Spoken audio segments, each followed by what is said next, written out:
So sit back, relax, and get ready for an amazing training. Thank you, John. So REALD, or Race, Ethnicity, Language, and Disability. This module is being presented by the Community Partner Outreach Program in partnership with the Office of Equity and Inclusion. We have a few objectives today. We want to go over the new REALD standards, their value in the big picture, go through the updated questions as they are currently in the ONE system, give you some guidance on how to ask the REALD questions and also why we're asking them. And then we have some follow-up questions and concerns that we are going to help you address. So the big picture. As an application assister, you have a role to assist people with answering these questions in addition to the rest of the questions in the OHP application. These questions pertain entirely to race and ethnic identity, language needs, and disability, which is, you'll also hear us say functional limitation. We want to impress that you are very important as frontline data collectors.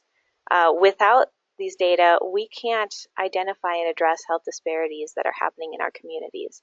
So it's very important to ask these questions and also to ask them in a consistent manner so that we get good information and we can then use that information to improve our services, people's access to social services and healthcare, and also just the way we do things. As we just mentioned, REALD is an acronym that makes mostly sense, except that A that migrates. It's race, ethnicity, language, and disability. And these are standardized questions, and they've been designed to collect population level demographics and also some communication information specifically as it pertains to language and alternate formats. It's a tool for uncovering health disparities among the diverse populations and subpopulations here in Oregon.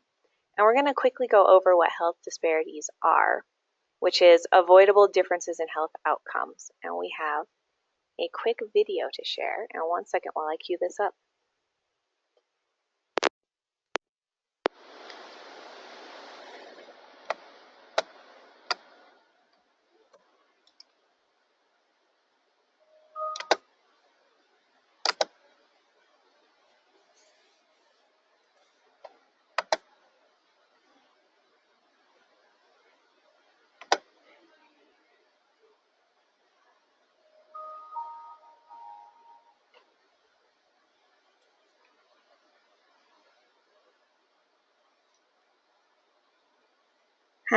One second, it's taking a little bit of time to buffer out here.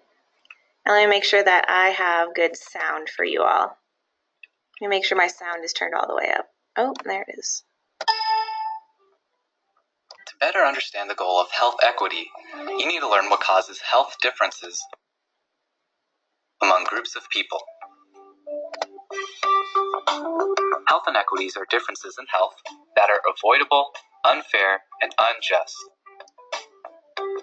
Social, economic, and environmental conditions can affect health in a number of ways, creating health inequities. Social inequities occur when a person is treated unfairly because of things like race, class, gender, sexual orientation, or immigration status. Institutions, such as corporations or schools, have the power to create unequal opportunities based on social status. These unequal opportunities can lead to poor educational outcomes or fewer job opportunities, creating economic disadvantage. For example, a college graduate earns over $36,000 more per year than someone who did not finish high school. Income can determine the neighborhood you live in. The environmental conditions of a neighborhood can affect a person's health. In Marin, California, someone can live 15 years longer than someone who lives just 8 miles away. Why? Lower income neighborhoods tend to be in poor social and environmental conditions. Examples include being closer to environmental hazards, such as freeways or power plants, having higher crime or violence rates, or limited access to healthy foods and safe places to exercise. Social, economic, and environmental conditions can affect health disparities, which are differences in health among groups of people. Health behaviors affect disparities. If people are not educated on how to lead a healthy lifestyle, or they lack social and financial support to make healthy choices, they may choose certain behaviors over others. Behaviors such as smoking, poor nutrition, or unsafe sexual behaviors increase chances of developing chronic conditions or diseases, which can affect how long someone lives. Smokers live at least 10 years less than non-smokers. Health disparities are also affected by genetics. We're learning more every day about how our genetic makeup makes us more vulnerable to certain health problems.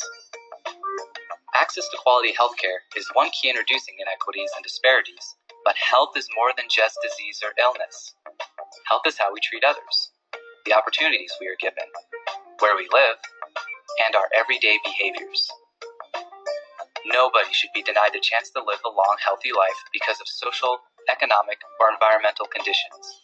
To achieve health equity, we need to eliminate avoidable health inequities and health disparities. We need to create fair opportunities for health, provide equal access to resources, and invest in low-income neighborhoods. Health equity will be achieved when everyone is able to reach their full health potential.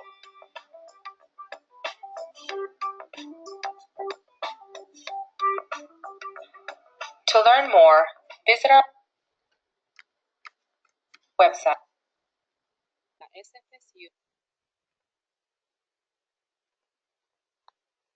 All right, thank you for tuning into that video. I know there were a little bit of delay there, but we're back.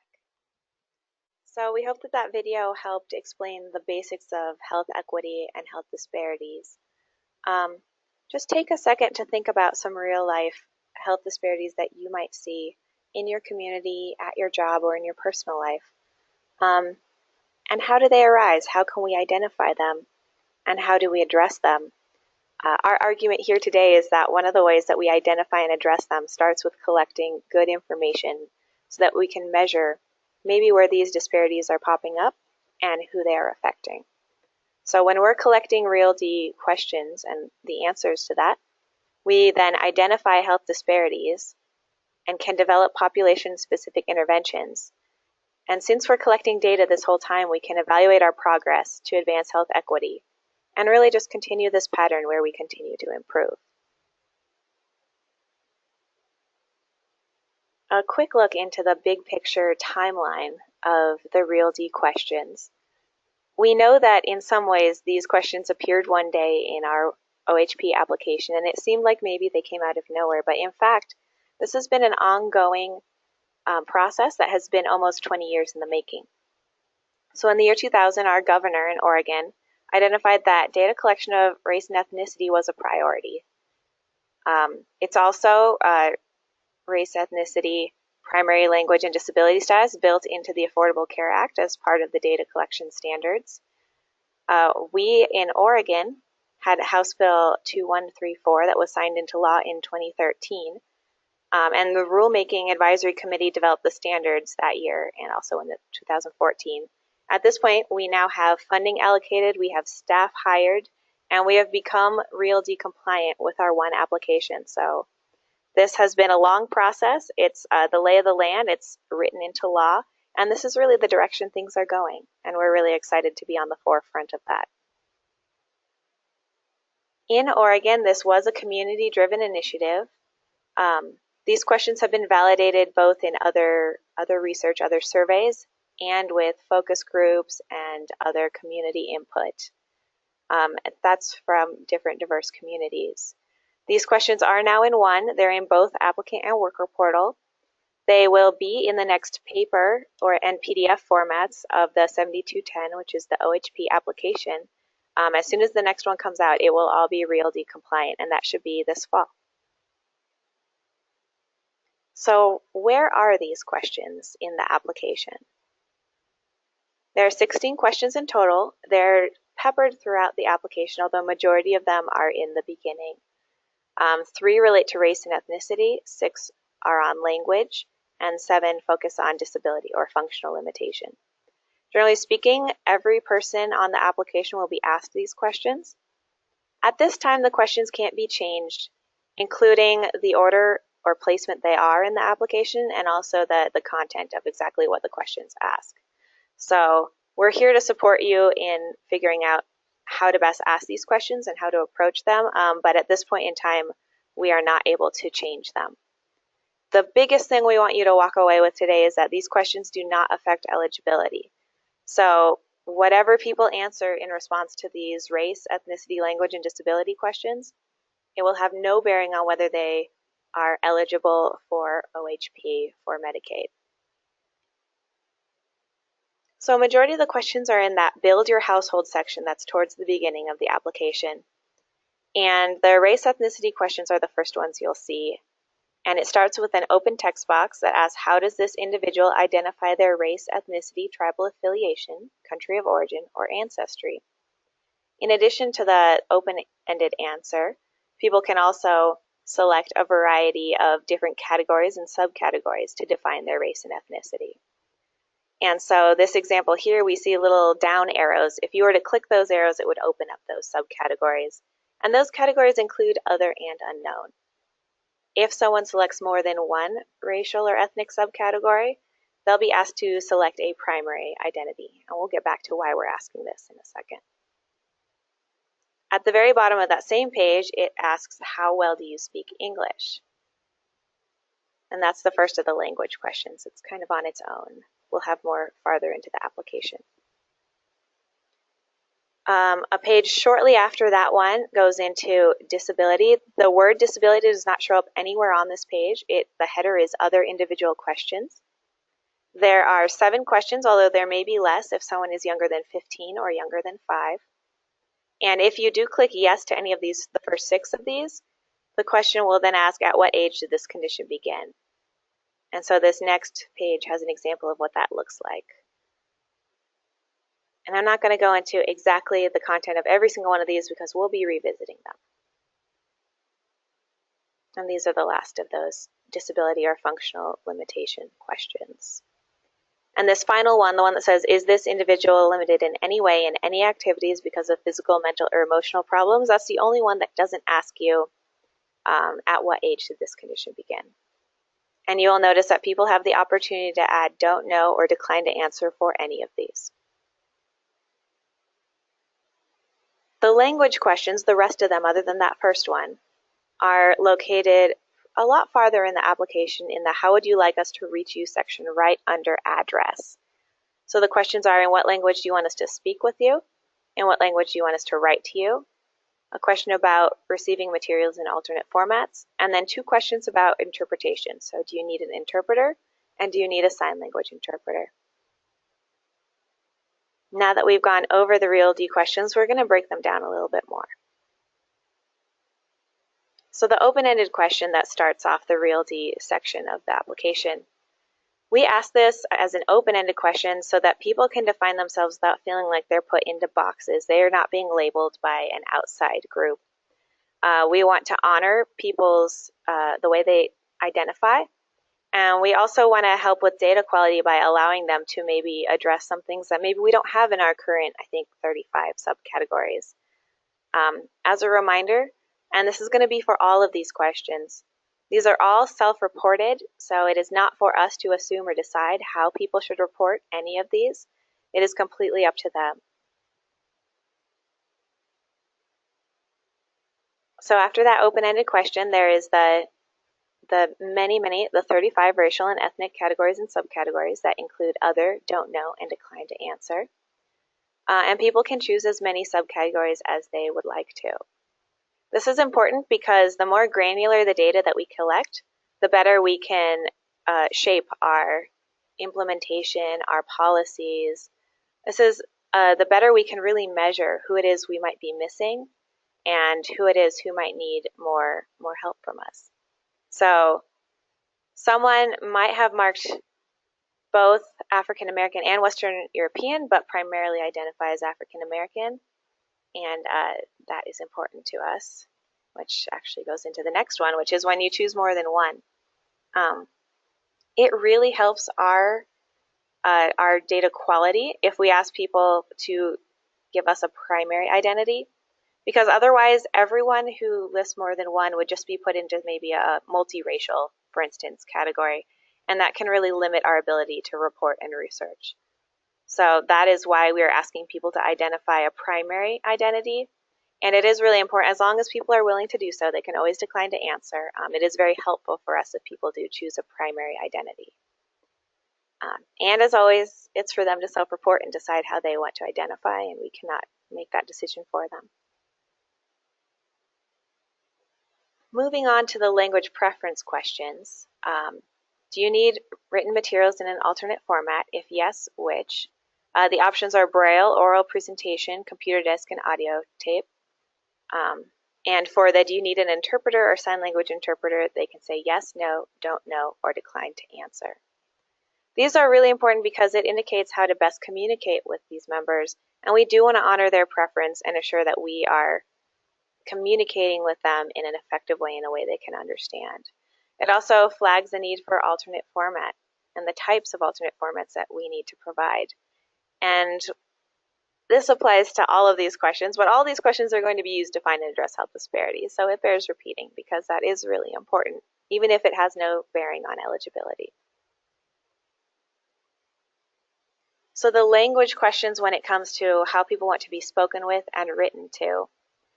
These are drop-down options, and it's an extensive list. The speaking list is much more extensive than the writing one. So the categories for speaking, those are all the languages that we have access to on our language interpretation line. So these are all the languages we can help people communicate in. And when it comes to the written languages, those are all of the languages that we can provide written materials, written applications and application guides and things like that. This indicates how we can best communicate with people, and once again, we want to honor that.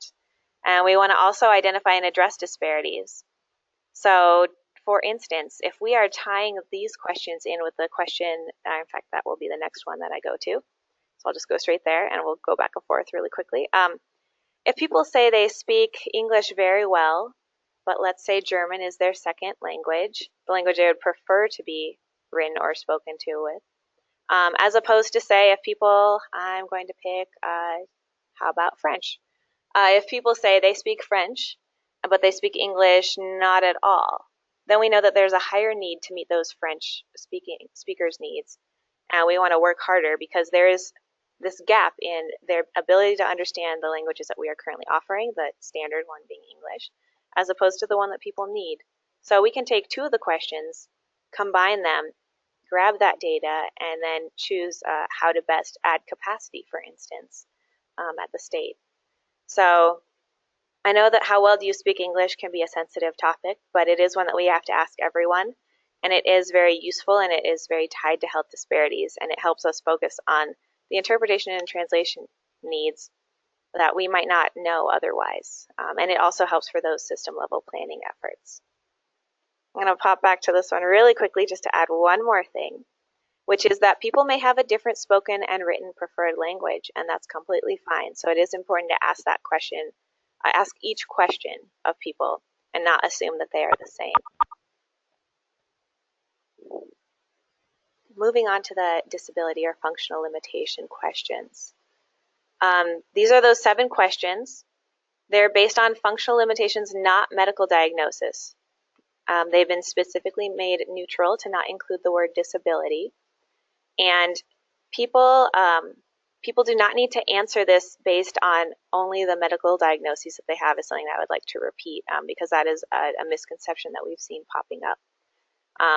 We're asking these questions in order to identify the prevalence of people with disabilities and to also see if there are those health disparities between, for instance, people with disabilities and people without, or people who are experiencing different functional limitations or have experienced functional limitations for a different amount of time or at different stages of their lives. This question is intended for long-term disabilities as opposed to something that just is popping up right now and is an acute condition. But because we're continuing to ask these questions, we should be able to clean the data to get rid of some of the acute conditions that might pop up. All right, so let's go into why we are asking about the age that people acquired a functional limitation.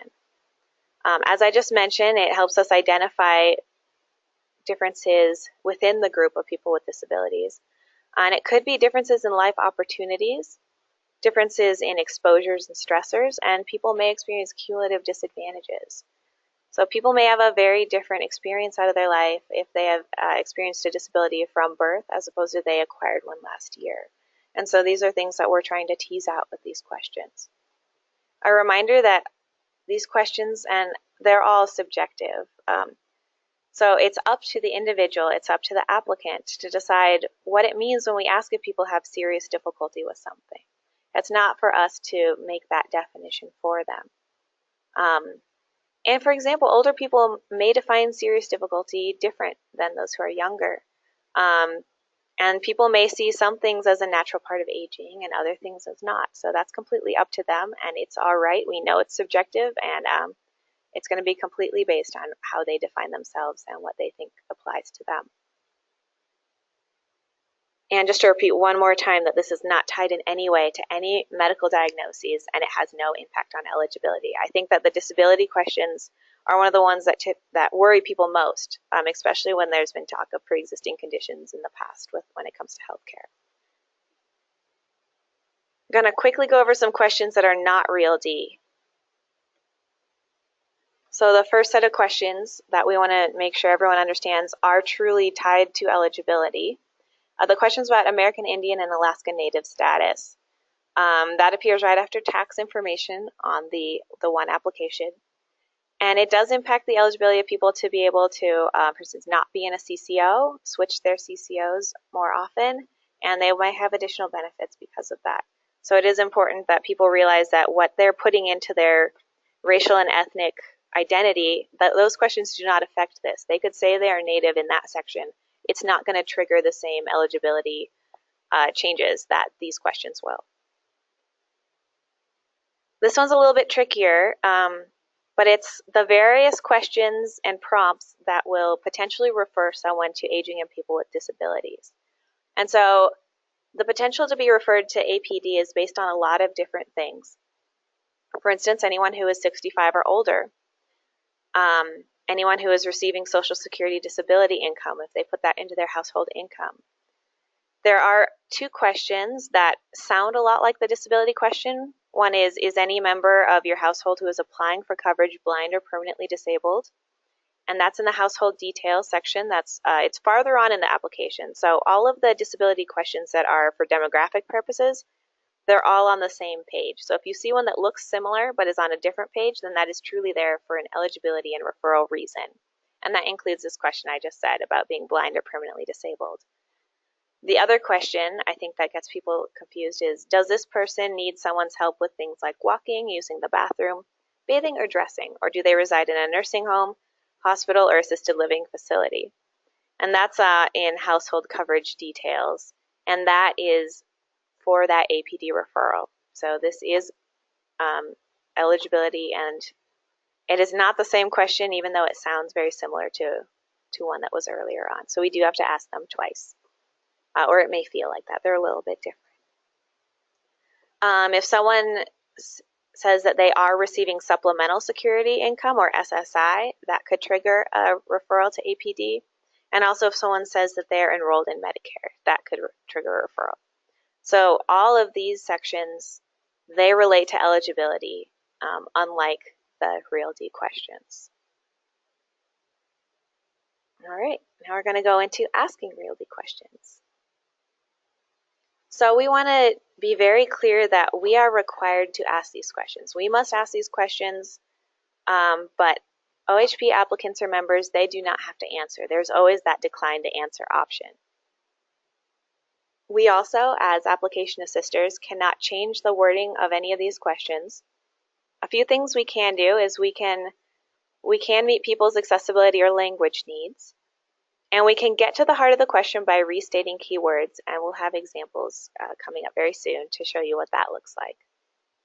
I have said this multiple times, but I'm probably going to say it a few more times because it is important. We must allow OHP applicants to self-report, which means that we're not going to judge or assume. We're not going to tell them how they report is wrong or try to push them in any direction. And we're going to encourage them to answer to the best of their ability, and to remind them that their answers do not impact their eligibility. Back to the English proficiency question. even if you are communicating in English, that does not mean that that person you're communicating with identifies as having strong English proficiency. So just like all the other questions, we can't assume, we have to ask. We know that some people are uncomfortable or they feel like they're being judged on their ability to speak English. So we have some language here that might help. For example, if we're asking, how well do you speak English? And someone says, we're talking in English, doesn't that show you? You can say something along the lines of, I have to ask this question of every single person. I can't make assumptions. Would you say that you speak English very well? Or you could say, would you say that you decline to answer? So these are options. Notice that we're using the exact language of the question, which is the answers were very well, not at all. So using the language of the question, we can restate things and people hopefully will be able to answer based on that. And Jessica, I'd like to jump in. This is John. Okay. I've watched community partners in the field go through some of these questions, and I can tell for some folks early on when they're doing this that application assisters feel uncomfortable at times asking these questions. And I think in advance of starting these applications, it never hurts to sort of preface with, there's going to be a lot of questions I'm going to be asking. Some of them might seem like a little bit ridiculous that I'm asking you them. And then I would go into some of the script that Jessica had said. It's like, these are things that we ask of everybody. It's important that we collect this data. And it's really about self-report. And in no way is it intended to be insulting that I'm asking you this question, because it's something that we would ask everybody regardless of who they are. Thank you. Yeah, that's a great point. Yeah. Thank you, Jessica. All right, we're going to go a little more into those disability questions and when and how to probe. Which is sometimes people are going to be unsure about how to answer or a little bit confused as to what the question is asking. So we have 2 examples. So if I am the application assister asking, because of a physical, mental, or emotional condition, does your son have serious difficulty concentrating, remembering, or making decisions? And someone responds with, well, my son has ADD. What you can do is restate that question. Does that cause him serious difficulty in concentrating, remembering, or making decisions? Notice that we've just used the exact same language again. And if people are still uncertain, they always have the option to respond, don't know. They always have the option to decline to answer. Here's a similar one, which is asking that same question. Does anyone have serious difficulty concentrating, remembering, understanding, or making decisions? And if someone responds by saying, oh, my mom is old, she forgets to take her medicine, you can ask, would you say that your mother has serious difficulty concentrating, remembering, understanding, or making decisions? So once again, we've just restated that question over. And if people continue to be confused, that's completely all right. It's always okay to not know how to answer or to decline to answer. So now we're going to go into addressing some of the questions and concerns that we know have popped up in the field. So the first one is, I have pre-existing conditions. Will that keep me from getting coverage? And the answer is no. OHP does not in any way base eligibility for coverage on a person's health. And you can also add that if they're speaking about pre-existing conditions when it comes to the disability questions, these are not here for eligibility.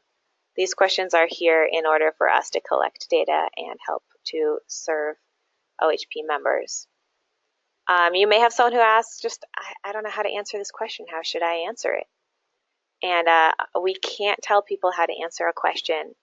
We can encourage them to answer with a response that they're comfortable with, and they get to choose, and if they're uncomfortable, they can always decline. I know there have been some concerns over why there's so many questions. I don't want to apply. This is too much work. It's too many questions. And our answer to that is that we want to make sure that all members receive the best service, and that means asking questions like these and finding and addressing gaps in social services and health. We would love it if you would provide this information, but you can also always choose to decline to answer. Another question is, will my answers affect my ability to get OHP? I know we've been driving this home, and the answer is no. As far as the REALD questions, they have nothing to do with people's ability to get OHP. Of course, some of the other questions on the application do affect eligibility, so it's important to be clear with which do and which do not. People have been asking what physical, mental, or emotional condition or problem means, and if someone has to have seen a doctor about it in order to say yes. And the answer is no, they do not have to have gotten a medical diagnosis, and that this is so we can learn if our population experiences functional limitations and if they have serious difficulty doing something. Of course, if someone is worried about a condition or is seeking a diagnosis, they should definitely talk to a doctor. And that is a completely separate process from filling out this application.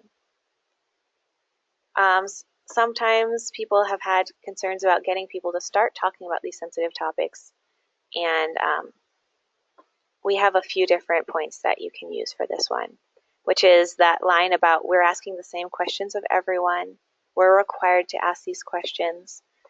We know that these questions are new. As far as our assisters, for sure, we'll start to get a little more used to them because it will become routine. These questions are going to be asked in more settings as well, not just the OHP application. These data, they're very important to helping us identify those social service and health gaps.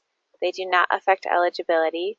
People can decline to answer, and that we're collecting this information solely to ensure that OHP members receive the best level of service, and that we do abide by confidentiality and we do not share this information. Okay, here are some questions that come from application assisters about their experience. First one is, can't I just skip these questions since people aren't required to answer them? And the answer is no, we are requiring you to ask the questions. People can always decline to answer though, and so there is a difference.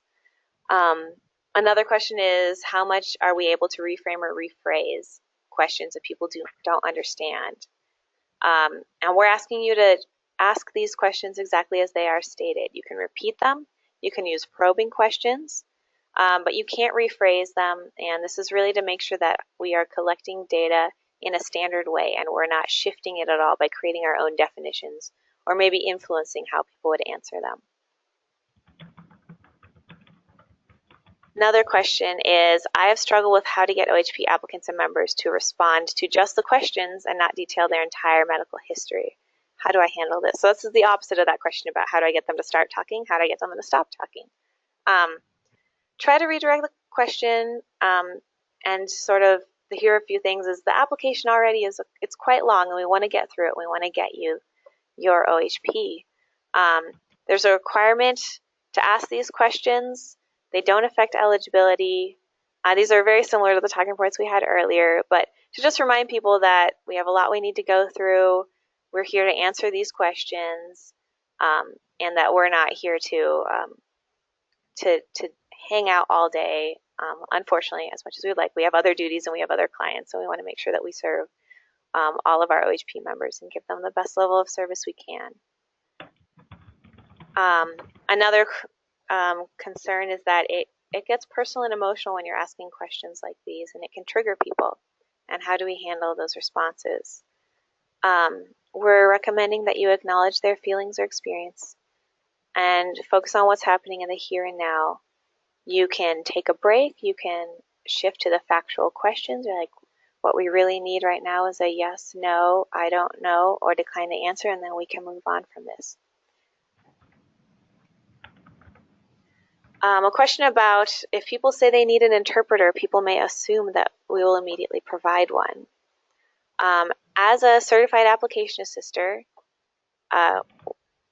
we have to arrange interpreter services if we can. And one of those services we can provide as community partners is linking people up to the OHA and DHS interpretation line. So you can call the customer service line and specify a language need, and they should be able to help you. And if someone is a current member and has a coordinated care organization, a CCO, then we can also contact the CCO and see about providing that interpretation. And there is information on this in the member handbook. A question about the fact that the questions can seem repetitive and it can be confusing when it feels like you're asking the same question twice. So the questions are very similar, but they are different. So they do need to be asked. They need to be asked separately. They identify certain needs for aging and people with disability purposes, but are not focused on the same functional limitations that the REALD questions are. So not all people who qualify for OHP have a disability and the other way around. So it's completely separate from the eligibility questions. We need to ask them twice. And just warning people that it might feel repetitive is a good way to start. Jessica, can I jump in for a second? I've a couple of participants who are using the VoIP and they're unable to use VoIP or unable to hear you. I've asked them to call in, but I'm wondering if you're able to turn on your microphone on your computer and if that would help for folks being able to hear through the VoIP process. And if not, then I'll just have them call in. I am using my computer, so I wonder if that's the problem. So I'm on VoIP myself. Oh no, that should work then. Okay. So for those who can't hear, then sorry, over your computer, you'll just have to call in, and I've put that call-in number in the answer section. Thank you so much, John. Mm-hmm. We're almost through with the REALD section. Just want to note that we have developed a comprehensive FAQ, which looks a lot like the part that we just went over, where we have some concerns and questions and we have answers, but it's much longer than the one that we've shared today. And so it includes both applicant and member questions, as well as the application assister ones. All of that is on group site, as well as the slides from today. And there is also a brochure that is currently being developed, and that's through OHA's Office of Equity and Inclusion. So as soon as that is ready, we will be sharing it out with you. One really cool additional support that we have is a worksheet that we've put up on group site, and here's a quick preview of what that looks like. It's in many languages. This is the English one, which it takes all those REALD questions and it puts them on a front and back of one page. And one thing that I have heard people doing is they can hand this out in advance, so people are prepared for these questions so that they've had time to look at them. And so this is a really neat tool, and I hope that you are able to use this in addition to what's in the one application to help people. And that's it from me. Oh, here. We're going to go to, I guess, if we have questions, and then we'll take a quick break.